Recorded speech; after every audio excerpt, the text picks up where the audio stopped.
Oi, eu sou o Bruno e você está no Aprender Ensinando. Como um campo elétrico não pode ser visto, foi criado o conceito de linhas de campo elétrico para poder identificar o seu sentido. Uma linha de campo elétrico é uma linha imaginária que pode ser reta ou curva, que passa por uma região do espaço de tal modo que a sua tangente em qualquer ponto fornece a direção e o sentido do campo elétrico no ponto considerado. Elas não se cruzam, logo, em cada ponto passa uma única linha de campo elétrico. Quanto maior a intensidade do campo elétrico, mais agrupadas são as linhas de campo elétrico, e quanto menor a intensidade do campo elétrico, mais afastadas elas são. A intensidade do campo elétrico é diferente em pontos diferentes da mesma linha de campo elétrico. Linhas de campo elétrico não é o mesmo que trajetória. Como acabamos de aprender, em qualquer ponto de uma linha de campo elétrico, o campo elétrico é tangente. E como a força elétrica que atua sobre uma partícula é diretamente proporcional ao produto da carga pelo campo elétrico e é também igual ao produto da massa pela aceleração, então a aceleração também é tangente à linha de campo elétrico. Porém, para uma partícula que percorre uma trajetória curva, a aceleração não pode ser tangente à trajetória. Então, a trajetória de uma partícula carregada é diferente da linha de campo elétrico.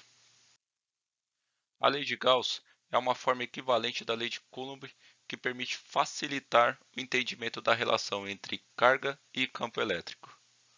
Imagine uma superfície fechada, que vamos chamar de superfície gaussiana. Trata-se de uma superfície imaginária, assim como fio ideal, superfície sem atrito, processo totalmente reversível. Imagine que pode ou não conter cargas no interior dessa superfície. Caso haja cargas no interior dela, como você pode saber qual é a quantidade? No vídeo sobre campo elétrico, demonstramos como identificar a existência de um campo elétrico.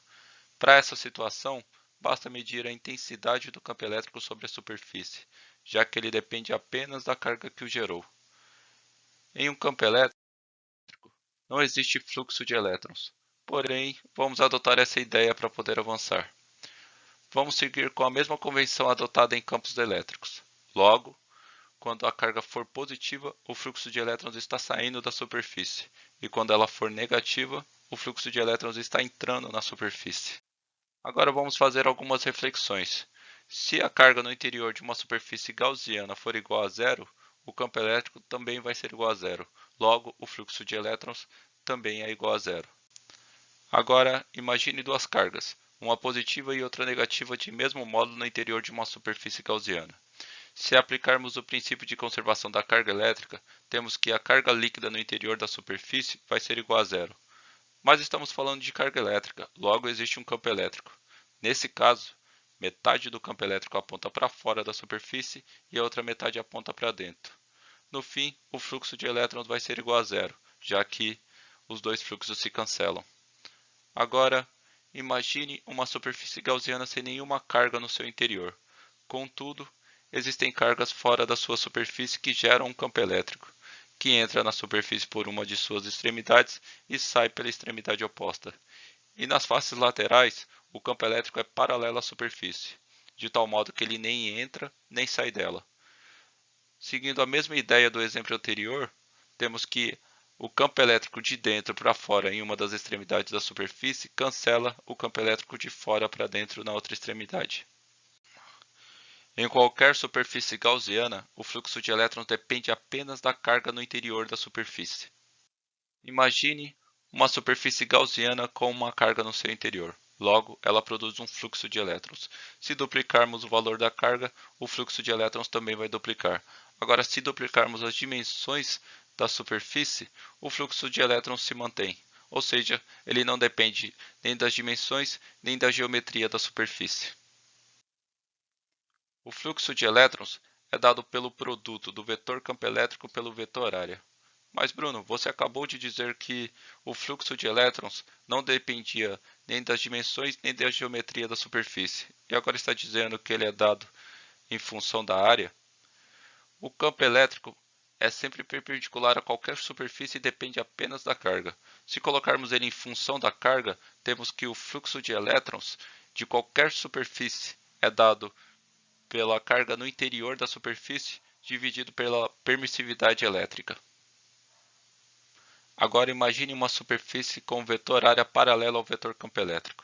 Nesse caso, dizemos que o fluxo de elétrons é máximo, e é dado pelo produto do vetor campo elétrico pelo vetor área. Se utilizarmos as linhas de campo que passam através da superfície para poder descrever o fluxo de elétrons, temos que quanto maior for a área, maior a quantidade de linhas de campo que passam através dela. Logo, o fluxo de elétrons também aumenta. E quanto maior a intensidade do campo elétrico, mais agrupadas são as linhas de campo elétrico. E, portanto, maior a quantidade de linhas de campo por unidade de área. Logo, o fluxo de elétrons também aumenta. Mas e se a superfície for inclinada em relação ao campo elétrico? Nesse caso, um número menor de linhas passam através dela, e o fluxo de elétrons é dado pelo produto do vetor campo elétrico pelo vetor área, pelo cosseno do ângulo formado entre o vetor campo elétrico e o vetor área. Se a superfície for lateral em relação ao campo elétrico, o vetor área forma um ângulo perpendicular em relação ao campo elétrico. Nesse caso, o fluxo de elétrons vai ser igual a zero, já que o cosseno de 90 é igual a zero. Agora imagine várias superfícies expostas a um fluxo de elétrons. Nesse caso, o vetor área pode ser dado em função de um vetor unitário perpendicular à superfície. Como uma superfície tem dois lados, logo existem dois sentidos possíveis. Então, deve sempre especificar o sentido para o qual se está trabalhando. Um campo elétrico só pode começar ou terminar em uma dada região quando existem cargas no interior dessa região. Ou seja, quando não existe nenhuma carga em uma dada região, qualquer linha de campo elétrico produzida por uma carga pontiforme no exterior dessa região, que entra na superfície em um ponto, deve sair por outro ponto. Agora, imagine um condutor sólido em equilíbrio eletrostático, ou seja, com campo elétrico igual a zero. Agora vamos desenhar uma superfície gaussiana no seu interior. Como o campo elétrico é igual a zero, a lei de Gauss exige que o fluxo de elétrons no interior do condutor também seja igual a zero. Agora vamos fazer o volume delimitado por essa superfície tender a zero, de tal forma que ele se limite a um único ponto. Então, a carga nesse ponto também deve ser igual a zero, já que o campo elétrico continua sendo nulo. Podemos repetir esse processo para todos os pontos da superfície interna do condutor. Logo, em um condutor sólido em equilíbrio eletrostático, qualquer excesso de cargas deve ficar sob a sua superfície. Com excesso de cargas, queremos dizer as cargas além dos íons e elétrons livres que compõem um condutor. Agora, imagine um condutor sólido em equilíbrio eletrostático. Como acabamos de ver, isso significa então que o campo elétrico vai ser igual a zero no seu interior e que todas as suas cargas devem ficar sobre a sua superfície. Agora vamos desenhar uma superfície gaussiana do interior desse condutor, de tal modo que ela crie uma cavidade. Então, qual vai ser a carga no interior dessa cavidade? Para resolver essa questão, vamos realizar o seguinte experimento. Imagine um balde metálico com uma tampa também metálica, eletricamente neutro colocado sobre uma base isolante. Imagine que acima do balde se encontra uma bola metálica carregada suspensa por um fio isolante. Vamos colocar essa bola no interior do balde e fechar com a tampa.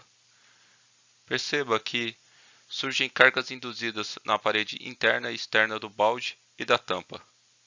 Caso você tenha alguma dúvida como isso acontece, dê uma olhada no vídeo sobre indução de carga. Agora vamos deixar a bola tocar a parede interna do balde.